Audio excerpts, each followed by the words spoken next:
எங்களுக்கு நல்லா தெரியுது. நம்ம காசை நம்மள்ட்ட எடுத்து வந்து கொடுக்குறாங்க, தேர்தல் நேரத்துக்காக கொடுக்குறாங்கன்னு எங்க தலைவர் சொன்ன மாதிரி வாங்கிங்க, எல்லாம் உங்க காசு தான், வாங்கிட்டு டேபிள்ல பீகில ஊதிருங்க.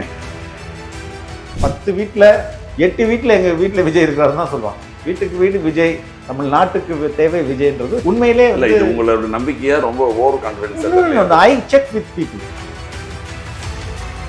எங்க தலைவருக்கு நீங்க எந்த சாதி அடையாளம், எந்த கம்யூனிட்டிலையும் சேர்த்த முடியாது, மதத்திலையும் சேர்த்த முடியாது. மத அடையாளம் பூசுறாங்க சார், பூசுவாங்க சார். அவங்க அம்மா வந்து ஹிந்து சார். அவங்க அம்மாவுக்கு சாய்பாபா கோயில் கட்டணும் சார் எங்க தலைவர். அவரை நீங்க எந்த இதுல அடைப்பீங்க?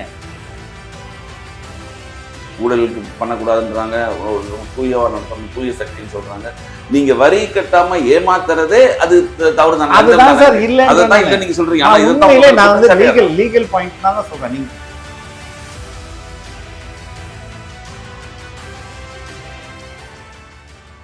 வணக்கம், இது செய்தி மலரின் நேர்காணல் நிகழ்ச்சி. இன்றைய நிகழ்ச்சியில் கலந்து கொண்டு தன்னுடைய கருத்துக்களை தெரிவிப்பதற்காக தமிழக வெற்றி கழகத்தினுடைய தேசிய செய்தி தொடர்பாளரும் ஊடகவியலாளருமான ஃபெலிக்ஸ் அவர்களை சந்திக்கவிருக்கிறோம். வணக்கம் சார். வணக்கம் சார்.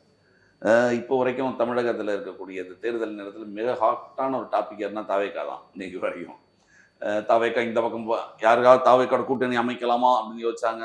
நமக்கே தெரியும், பல்வேறு மேடைகள்லாம் பேசப்பட்டது, இல்லை ஒரு ஆர்வங்கள் இருந்தது. ஆனாலும் இப்போ தனியாக தான் இருக்கு. இப்போ வரைக்கும் நீங்கள் இன்னும் யாரோடையும் கூட்டணி சேரலைன்னு நினைக்கிறேன். உங்களுக்கு இப்போ வரைக்கும் இல்லை. ஆனாலும் ஒரு தேசிய கட்சி கூட்டணியோடு சேர்ந்தால் ஒரு பலம் அப்படிங்கிறது உண்மைதான். அது காங்கிரஸ் பேசுறது. ஆனா நீங்க உங்க தலைவரை இதுல சொன்ன மாதிரி, மேடையில சொன்ன மாதிரி ஒரு பெரிய ஒரு குண்டு போட்டோம் அப்படின்னு சொன்னீங்க. ஆனா அந்த குண்டு ஒரு பெருசா ஒண்ணு வெடிக்கலையே.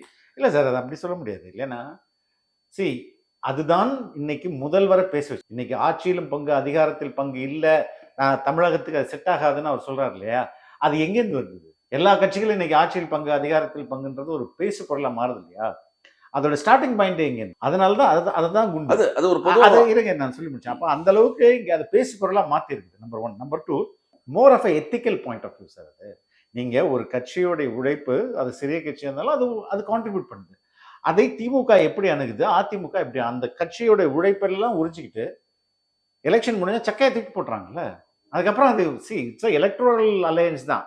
அது தொடர்ந்து இருக்கணும்னு அவசியமும் இல்லை. அந்த வெற்றியோ தோல்வியோ அது முடிச்சிட்ட பிறகு இட் எண்ட்ஸ். ஆனா இவங்க அப்படி எப்படி நடத்துறாங்க? ஒரு மாதிரி அரசியல் அடிமைகள் மாதிரி தானே இங்க நடத்தப்படுறாங்க. அது ரொம்ப மோசமான அணுகுமுறைகள் அது திமுகவுக்கு.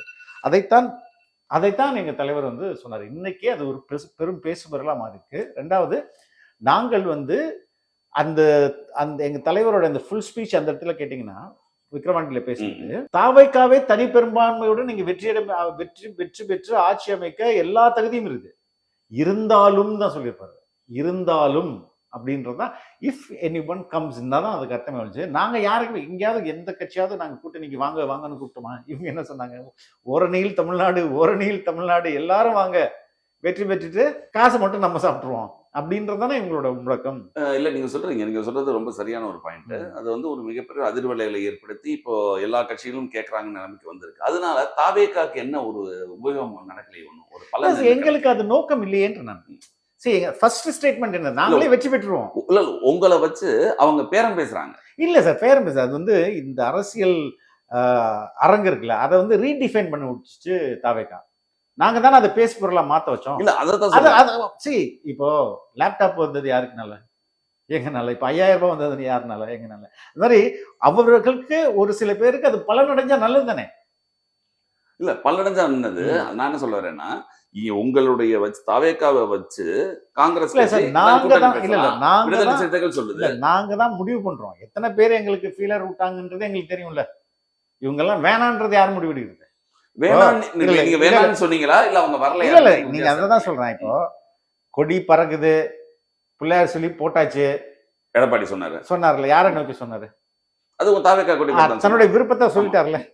அந்த முடிவு எடுக்கிறது யார்? அப்போ முடிவு எங்கள்கிட்ட இருந்து எடுக்கப்படல. நாங்க தானே அதுக்கான வாய்ப்புகள் ரொம்ப குறைவு. இல்ல இந்த 2 பேருமே சிஎம் கேண்டிடேட் போது இல்ல சார் ரைட். அவர் சொன்னது நான் வந்து அவர் சொன்னாரா இல்லையான்னு கேட்டேன். டிடிவி தினகரன் சொன்னார்ல, அதே போல விஜயகாந்தை விட பல மடங்கு இம்பாக்ட் இருக்கும், அவர் கூட கூட்டணி வச்சா என்ன தப்புன்னு அவர் தானே கேட்டாரு. இப்ப அவரே திருப்பி சொல்றாரு அவருக்கு. இன்னைக்கு எப்படி வேணா சொல்லுவாங்க. சரி, அந்த ஃபோர்ஸ் பத்தி நம்ம பேசணும். அது நம்மளுடைய டார்கெட் திமுகவை அகற்றணும். அதுக்கு உண்டான வேலைகள் தான் நாங்க பார்த்துருக்கோம். திமுகவை அகற்றணும்னா இந்த பக்கம் பலமான எல்லாரும் சேரணும் அப்படிங்கறது தான் எல்லாரும் மக்கள் தான் சார் சேரணும். மக்கள் எல்லாரும் யார்கிட்ட இருக்காங்க? மக்கள் எங்களோட இருக்காங்க. அதனால தானே திமுகவுக்கு இவ்வளவு பதட்டமும் பயமும். எதுக்கு இவ்வளவு பதறாங்க? பதட்டத்துக்கான காரணம் என்னன்னா இவ்வளவு பேர் மக்கள் இருக்காங்களே அப்படின்றது தானே. நீங்க அப்படி சொல்றீங்க. அதிமுக நினைக்கிறாங்கன்னா அவங்க என்ன சொல்றது, எடப்பாடியெல்லாம் தன்னைய பார்த்து தான் அச்சப்பட்டு இந்த மாதிரி நிறைய அறிவிப்புகள் வெளியிடுறாங்க அப்படின்றது அவங்க ஸ்டேட்மெண்ட். போன வருஷம்லாம் இப்படி நடக்கலையே. போன வருஷமோ அதுக்கு முந்தின வருஷமோ இது மாதிரிலாம் நடக்கலையே. அதாவது வெள்ளும் தமிழ் பெண்கள்ன்றது நடக்கலையே. இளைஞர்களுக்கு லேப்டாப் கொடுக்கறது நடக்கலையே. 5000 மகளிருக்கு கொடுக்கறது நடக்கலையே. அப்ப இதற்கெல்லாம் காரணம் என்னது? தாவேக்காதான். அதுதான் உண்மை. இந்த 5000 கொடுக்கறது சொல்றீங்க இல்லையா, அது ஒரு 1,31,00,000 பேருக்கு கொடுத்துருக்காங்க பெண்களுக்கு. அவங்க வீட்டில் உள்ள ஓட்டுகள் பொதுவாகவே ஒரு பணம் வாங்கினா நம்மகிட்ட ஒரு கான்செப்ட் இருக்கு. பணம் வாங்கி சத்தியம் பண்ணிட்டோம்னு வச்சுக்கோங்களேன், நம்ம அதுக்காக நாணயமா இருக்கணும்னு கிராமத்துலலாம் இருக்கு. அது போன்ற நிலைமை இருக்கும் பொழுது இவ்வளவு பணம் கொடுக்கும்போது ஒரு முடிவு மாறாதாகும். எங்க தலைவர் என்ன சார், மக்களோட பணம் தானே சார் அது. அது மக்களுக்கு மக்களுடைய பணம். உங்களுக்கு புரியுது, மக்களுக்கும் புரியும். சரி, மக்களை நம்ம எளிதா எடுத்துக்கூடாது. மக்களுக்கு நல்லா தெரியுது நம்ம காசை நம்மள்ட்ட எடுத்து வந்து கொடுக்குறாங்க, தேர்தல் நேரத்துக்காக கொடுக்குறாங்கன்னு எங்க தலைவர் சொன்ன மாதிரி வாங்கிங்க, எல்லாம் உங்க காசு தான், வாங்கிட்டு செவுல்ல பீகில ஊதிருங்க, அவ்வளவுதான். This will happen sir. இன்னைக்கு கூட ஒரு நண்பர் பேசினார் சார், 5000 ரூபாய் அவுட்டு, அந்த கேம்பெயின் வந்து ஹிட் ஆகல, மக்கள் வந்து அதிருப்தியில் இருக்காங்க, மக்கள் வந்து திமுக நிச்சயம் போட மாட்டாங்க, காசை வாங்கிப்பாங்க. காசை வாங்கிட்டு எங்க தலைவர் சொன்ன மாதிரி காதுல விசில ஊதிட்டு போயிட்டே இருப்பாங்க. இல்ல நீங்க சொல்றது சிட்டில ஓகே, சிட்டில அக்ராஸ் த ஏரியா சார். நம்ம பெரும்பான்மை தான் பார்க்க முடியும். ஏதோ ஒரு ஊர்ல ஒரு ஃபேமிலி அவங்க அப்படியே இதுக்காக போய் ஓட்டு போடுவாங்கன்னா அது ஓகே, அது எக்ஸப்ஷனா இருக்கும். பெரும்பான்மையான மக்களுடைய மனநிலை வந்து நல்லா தெரியுது. இது எங்க காசை எடுத்து நீ தேர்தல் டைம்ல நீங்க எங்களுக்கே கொடுக்குறீங்க, நிச்சயமா உங்களுக்கு நாங்க ஓட்டு போட மாட்டோம், விசில் அடிச்சுட்டு போயிட்டே இருப்போம்னு சொல்லுவாங்க. இது வந்து அரசாங்கம் கொடுத்த பணம். இதுக்கப்புறம் உங்களுக்கு தெரியும், நம்ம அங்க என்ன அடுத்து தேர்தல் நெருங்கும் பொழுது நமக்கு தெரியும் 2 திராவிட கட்சிகளும் என்னென்ன செய்வாங்க நம்ம கேள்விப்பட்டிருக்கோம். இதையெல்லாம் சமாளிக்கிறதுக்கு சார், இது சமாளிக்கிறது இல்லை சார். இதற்கு முன்பு வேற ஆப்ஷன் இல்லை. நீங்க உண்மையே பாருங்க, தேர்தலில் பணம் கொடுத்த கட்சி மட்டும்தான் வெற்றி பெறும் அப்படின்றது கிடையாது. அது ஒரு ஃபேக்டர் தான். ஆனா பணம் கொடுக்குற கட்சி தான் வெற்றி பெறணும்னா 2 கட்சியுமே தான் காசு கொடுத்துருச்சு. ஆனா ஒரு கட்சி தானே வெற்றி பெறுது. சரிங்களா? அப்ப இன்னைக்கு ஆப்ஷன் என்ன இருக்கு? முன்னாடி அதிமுக திமுக இது 2 தவிர ஆப்ஷன் கிடையாது. இன்னைக்கு தூய சக்தியா தாவேக்கா வரும்போது அது ஒரு பெரிய ஆப்ஷன் இல்லை சார். மக்களுக்கு தெரியும் காசு கொடுக்குறாங்க, எதுக்காக கொடுக்குறாங்க, ஓட்டுக்காக கொடுக்குறாங்க. உங்க வீட்டு காசை எடுத்து கொடுக்கலாம், மக்கள்கிட்ட இருந்து கொள்ளையடிச்ச காசு தான் எடுத்து கொடுக்க போறாங்க, அதையும் வாங்கிப்பாங்க. உண்மையா இந்த வாட்டி நடக்கிறத நீங்க களத்துல பாருங்க. விசில் அடிச்சுட்டு இங்கதான் வந்து தேர்தல் கடைசி நேரத்தில் பல்வேறு பணிகள் இல்லை சார். இது 30 years ஆஃப் பாண்ட் சார். நீங்க வந்து டிஎம்கே இப்ப பண்ணுது. ஆனா தாவேகா தலைவர் விஜய் அவர்கள் ஒரு 30 ஆண்டு காலமா இதை நோக்கி உழைச்சிருக்கு. நற்பணி மன்றங்களை வச்சு. ஆமா, மக்கள் இயக்கம் விஜய் மக்கள் இயக்கத்தை வச்சுட்டு கீழே கிரவுண்ட் ஒர்க் பண்ணி முடிச்சுட்டு அந்த கிரவுண்ட் ஒர்க்கு டெஸ்டும் பண்ணியாச்சு. 2021 உள்ளாட்சி தேர்தலில் டெஸ்டும் பண்ணியாச்சு. 100க்கு மேற்பட்ட 126 136 சம்திங் வெற்றியும் பெற்றாச்சு. அப்போ அந்த உள்ளாட்சி தேர்தலை பொறுத்தவரை உங்களுக்கு தெரியும் லோக்கல்ல இருக்கிற செல்வாக்கு சார். அங்கதான் சார் ரொம்ப இல்ல சார், லோக்கலோட செல்வாக்குன்னா எல்லாருமே விஜயோடைய மக்கள் இயக்கம்ன்ற பேனர்ல தான் நின்னாங்க. அக்ராஸ் தமிழ்நாடு ஒரு ஏரியால எல்லா இடத்துலயும் நின்று வாட்டரையும் டெஸ்ட் பண்ணியாச்சு. அப்போ நீங்களே போய் கேட்டு பாருங்க, 10 வீட்டுல 8 வீட்டுல எங்க வீட்டுல விஜய் இருக்கிறாருன்னு தான் சொல்லுவாங்க. வீட்டுக்கு வீடு விஜய், தமிழ்நாட்டுக்கு தேவை விஜய்ன்றது உண்மையிலே உங்களோட நம்பிக்கையா ரொம்ப over confidence. I check with people. நாளுக்கெல்லாம் நான் பார்த்துட்டு தான் சார் இருக்கேன். ஒவ்வொரு முறையும் அது வந்து இப்போ நான் வந்து I come from a very very remote village. எங்க ஊர்ல இருக்கிற அதுவும் 2வது நான் வயல்லாம் வச்சிருக்கிறது பக்கா கம்யூனிஸ்ட் வில்லேஜ். அது வந்து கம்யூனிஸ்ட் கோட்டைன்னு சொல்லுவாங்க. அதுல இருக்க பெண்கள் சொல்றாங்களே இந்த வாட்டி நாங்க விஜய்க்கு போடுவோம். எந்த ஊர்? எந்த இடத்துல? மன்னார்குடி பக்கத்துல திருராமேஸ்வரம் ஒரு ஊர். ஃபுல் அண்ட் ஃபுல் கம்யூனிஸ்ட் கோட்டை. அதெல்லாம் இன்னும் வரையும் கம்யூனிஸ்ட் கட்சி மாசம் அமாவாசை கூட்டம் நடக்கிற ஊரு. அதுலயே பெனட்ரேட் ஆயிருக்குது. அதுல உள்ள பெண்களே சொல்றாங்களே. அப்படி இருக்கும்போது இது போன மாசம் நான் அந்த ரிசல்ட்டை பார்க்கல.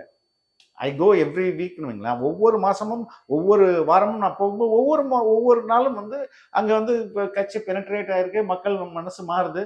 So it is a very big evidence sir.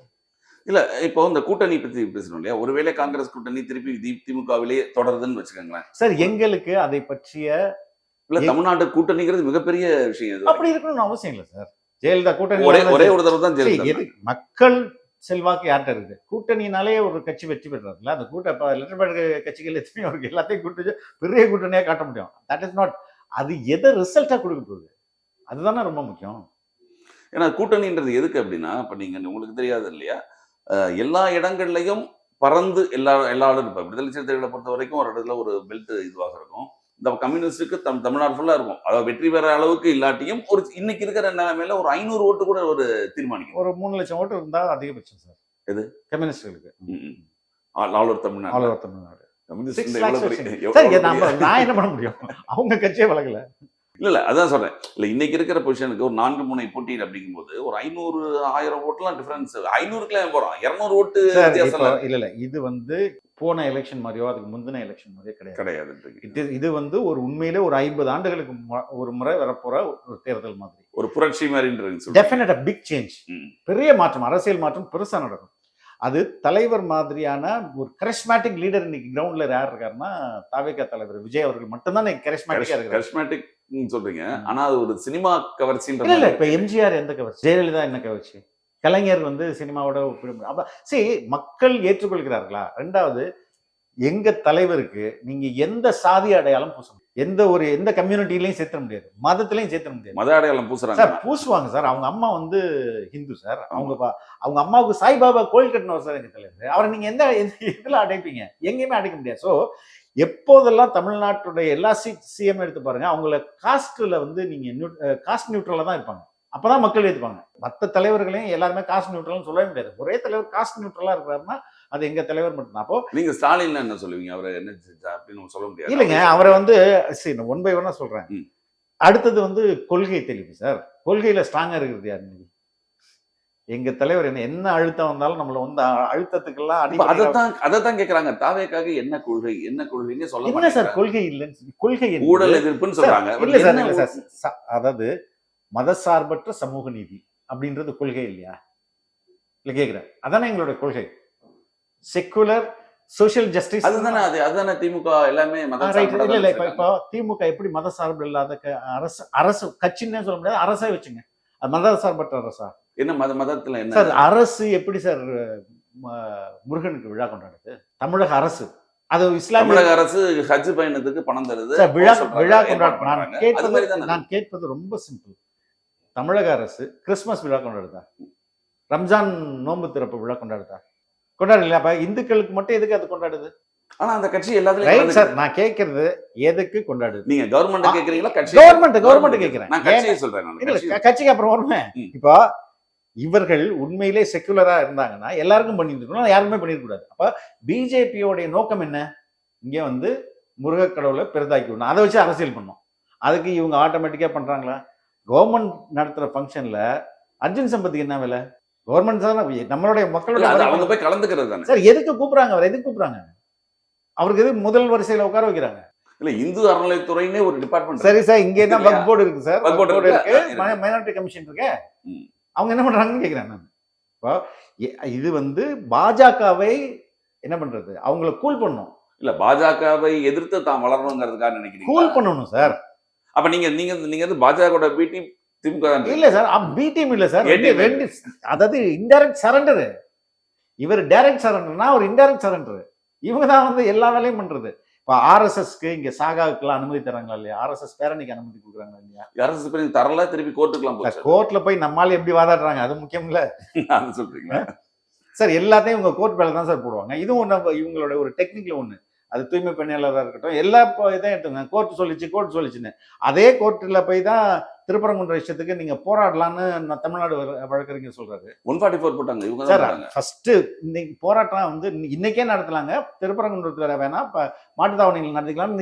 திமுக அரசோட வக்கீல் தானே சொல்றாரு. 144 போட்டாங்கன்னு சொல்றீங்க.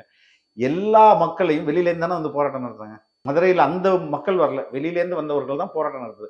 எதுக்கு டோல்கேட்லேயே பிடிச்சி நிறுத்திருக்கலாமா எங்களால்? எங்க உங்களுக்கு இன்டெலிஜென்ஸ் இல்லையா? போலீஸ் சொல்லாதா? இவ்வளோ பேர், இத்தனை பேருந்துகளில் இவ்வளோ பேர் வந்துட்டு இருக்காங்க பல்வேறு இடங்கள்ல இருந்துட்டு. அப்ப அங்கேயே நிறுத்திருந்தா இதுக்கு முன்னாலே திருப்பூர் இஷ்யூல இதே மாதிரி ஃபுல் கூட்டம் கூட்டினது. அதுதான் சார், ரெண்டுமே அவங்க தானே 1 லட்சம் பேர் கிட்ட கூட்டினாங்க. ஆமா, அதை யார் அனுமதிக்கிறது? ஏன் அங்க ஹெச் ராஜா அன்னைக்கு என்ன பேசினாரு? தலிபான் ஆட்சிங்க அவர் மேல ஏன் கேஸ் போடல? அப்போ இன்னொரு அயோத்தியா மாறணும்னாரு. ஆமா, அது சார் ஒரு நார்மல் ஸ்டேட்மெண்ட்லாம் இல்லை சார், ரொம்ப ப்ரோகேட்டிவ் ஸ்டேட்மெண்ட். அதுக்கு ஏன் அவர் மேல ஒரு எஃப்ஐஆர் கூட வழக்கு கூட போடல? பாஜக பேர்ல எத்தனை வழக்கு சார் இந்த இந்த அரசாங்கம் போட்டிருக்கு? ஸோ முழுக்க முழுக்க இன்டைரக்ட் சரண்டர். அவங்க இந்த சோஷியல் ஜஸ்டிஸ், இந்த சமூக நீதி, திராவிடன் 2.0, அதுக்கப்புறம் என்ன சொல்றது, மதச்சார்பின்மை, இதெல்லாம் தங்களுடைய ஊழலை மறைக்கிறதுக்கான ஒரு ஒரு கேடயமா தான் பயன்படுத்திட்டு இருக்காங்க. அதே திராவிடத்தை நீங்களும் சொல்ல வேண்டியது சொல்றீங்க. நாங்க வந்து பேசுறோம் சார், ஆனா அந்த கொள்கையில நிக்கிறோம்ல நாங்க. we will stand with our ideology. இல்ல அதான் என்ன கொள்கைன்னு கேக்குறேன். அது சார், ரொம்ப திராவிடம் தமிழ் தேசியம் சொல்றீங்க. ரொம்ப அடிப்படையா சொல்றேன் சார், மதசார்பற்ற சமூக நீதி, இதுதான் சார். இதுக்கு அவங்க நிக்கிறாங்களா சார்? சமூக நீதின்னு இவங்க அந்த திமுக பேசுறது எதுக்கு சார்? திராவிட இயக்கத்துல ஆரம்பத்துல சமூக நீதி வச்சா இல்ல சார், தூய்மை பணியாளர்களுக்கு சமூக நீதி கிடைச்சிருச்சா? இன்னைக்கு வந்துருச்சா? இன்னும் வரலையே. சமூக நீதினா ரொம்ப அடிப்படையில் இருக்க மனிதர்களை மேல தூக்கி விடுறது தானே சார் சமூக நீதி. அப்போ தூய்மை பணியாளர்களை இந்த அரசு எப்படி அணுகுச்சு? இன்னமும் என்ன பண்ணிருக்குது? அவங்க கொடுத்த ப்ராமிஸ்லாம் இன்னும் நடத்தல. புரியுதுங்களா? எல்லா துறையிலையும் தூய்மை, அதாவது சமூக நீதி பேசுறது ஒரு போராட்டத்துக்கு, ஒரு மாற்றுத்திறனாளிகள், பார்வையற்றவர்கள் நேற்று ஃபுல்லா வச்சு பஸ்ல வச்சு சுத்திருக்காங்க சார். நான் விடிய காலம் 4 மணி வரையும். இதான் சமூக நீதி அரசா? அப்போ இவர்களோட ஊழலை மறைக்கிறதுக்காக இதெல்லாம் ஸ்லோகன் சார். அவங்களுக்கு நீங்க இவ்வளவு வெளிப்படுத்தி சொல்றீங்க இல்லையா? நீங்க இந்த ஊழல் எல்லாம் சொல்றீங்க. ஆனா நீங்க ஒவ்வொரு மீட்டிங்ல பேசும்போது பொதுவா ஊழல்னு சொல்லிட்டு போயிடுறீங்க. நீங்க ஒவ்வொரு துறையா பேசணும்னாலும் ஒவ்வொரு துறை, அதுதான் சொல்றேன். நான் உங்களை சொல்லல, நான் தான் சொல்றேனே சார். நான் வந்து தாவேகாவோட ஸ்போக்ஸ் பர்சன் நான் தான் சொல்றேன் சார். உங்களை போல பல பேர் பேசினா தான் மக்கள். எங்க தலைவரே இப்ப காஞ்சிபுரத்துல பேசும்போது எவ்வளவு மண்ணு திருடுனாங்க அப்படின்னு ஒவ்வொரு எங்க தலைவர் தான் வந்து டெல்டா பகுதியில் போகும்போது மூட்டைக்கு 40 ரூபா வாங்குறாங்க அப்படின்னாரு, பாட்டிலுக்கு 10 ரூபான்னாரு. எல்லா இடத்துல குறிப்பிட்டு தான் சொல்லியிருக்கோம், எல்லாருமே தான் சொல்றோம். நான் ஸ்பெஷலி நாங்கெல்லாம் கரெக்டா தான் தரவுகளோட சொல்றோம். ஊழல் என்பது இங்க சும்மா ஒரு நடக்காத ஒண்ணுலாம் கிடையாது. பயங்கரமா வந்து என்னது உளுத்து போயிருக்கு, ரொம்ப ரொம்ப மோசமா போயிருக்கு. 60,000 கோடி சொல்றாங்க சார் ஐபிஎஸ் டிபார்ட்மெண்ட்ல மட்டும், ஏவாவேலு டிபார்ட்மெண்ட்ல. இப்ப இடி கொடுத்துருக்கதே 1080 கோடியா, 1820 crores கேஎன்ஏரு. அதெல்லாம் என்ன இப்ப அவங்க என்ன இப்ப அதெல்லாம் வந்து இடி கேட்டது பொய்ன்னு வந்தா ரிஜெக்ட் பண்ண வேண்டியதுதான். இப்ப எதுக்கு ஒரு என்கொயரி போட்டிருக்காங்க? அவர் இன்னொருத்தர் வந்து சேர்ந்தார்ல, அவர் பேர் என்ன, வைத்திலிங்கம் மேல இந்த கவர்மெண்ட் தான் சார் கேஸ் போட்டுது. 2024ல எஃப்ஐஆர் போடுறாங்க 2 கேஸ். ஒன்னு வந்து வருமானத்துக்கு அதிகமான சொத்து எப்படி வாங்கினார், அதாவது 1000 மடங்கு உயர்ந்திருக்கு. 37 லட்சத்துல இருந்த அவருடைய சொத்து மதிப்பு 38 கோடி ஆயிருது. அதுக்கு ஒரு கேஸ் இவங்க போடுறாங்க. லஞ்சம் வாங்கிட்டு ஒரு பெருங்கலத்தூர்ல கட்டிடத்துக்கு அனுமதி கொடுத்த கேஸே இவங்க போடுறாங்க. 2024ல போடுறாங்கன்னு நினைக்கிறேன். போட்டு 26ல அவரை தூக்கி வச்சுட்டு பெரிய மாநாடு நடத்துறாங்க, 20,000 பேர் இணைப்பு விழா வச்சுட்டு. அப்ப இந்த அரசு என்னன்னு சொல்லுவீங்க? ஊழல்வாதிகளே வாங்க என்னோட. அதான் ஏற்கனவே நீங்க பாத்தீங்கன்னா செந்தில் பாலாஜி மேல இவங்க கேஸ் போட்டு தான் அவங்க வந்தாரு. அதான் சார், யாரெல்லாம் நல்லா திருடுறாங்களோ அவங்களுக்கு எல்லாம் இப்ப கூட உங்ககிட்ட சமீபமா சேர்ந்தார் இல்லையா? யார் சார்? முன்னாள் அமைச்சர் ராஜேந்திர நலத்துறை அமைச்சர். ஆமா ஆமா ஆமா ஆமா. இப்போ ஒரு எனக்கு 4-5 நாளைக்கு அவர் மேலே வருமானத்துக்கு அதிகமாக சொத்து வழக்கு நிலுவையில் இருக்குன்றாங்க. இன்னும் ஜட்ஜ்மெண்ட் வரல. வரல சார். கோர்ட்ல இருக்கு, வழக்கு இருக்கு இல்லையா? வழக்கு இருக்கட்டும். வழக்கு இருக்கிறதுனாலே ஒருத்தர் குற்றவாளின்னு சொல்ல முடியாது. நான் என்ன இந்த ரெண்டையும் டிஃபரன்ஸ் பாத்துங்க. இந்த அரசு தான் அவர் மேல எஃப்ஐஆர் போடுது, இதே அரசு தூக்கிட்டு வந்து பக்கத்துல உட்கார இருக்குது. புரியுதுங்களா? எஃப்ஐஆர் போட்டதுனாலயோ அவர் குற்றவாளின்னு சொல்லிட மாட்டோம். பட் நீங்க தானே பண்றீங்க இதை. நீங்களே அவரை குற்றவாளி. நீங்க திமுக பத்தி நமக்கு தெரியும், திமுகன்றது தெரியும். அப்ப அதுதான் சொல்றேன்.